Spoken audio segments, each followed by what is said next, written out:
আসসালামু আলাইকুম বন্ধুরা। এখন রমজান মাস চলতেছে। রমজান মাসের শুভেচ্ছা সবাইকে। সবাই যেন রোজা রাখতে পারি, রোজা করতে পারি।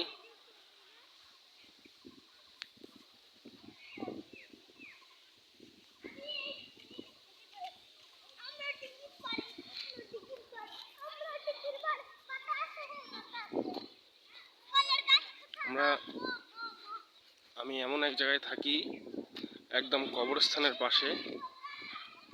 এই যে কবরস্থান আমি আপনাদেরকে দেখাবো এখন।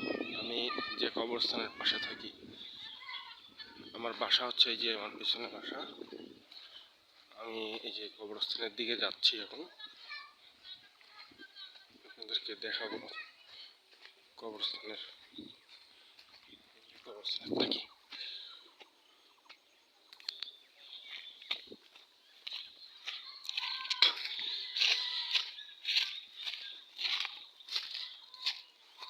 যেটা হচ্ছে কবরস্থান।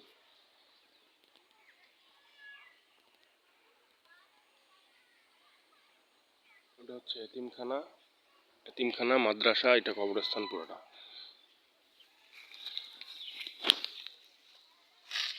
যাই হোক, সবাই ভালো থাকবেন, দোয়া রাখবেন কবরবাসীরা যেন সবাই জান্নাতে প্রবেশ করতে পারে। ভালো থাকবেন সবাই। আসসালামু আলাইকুম।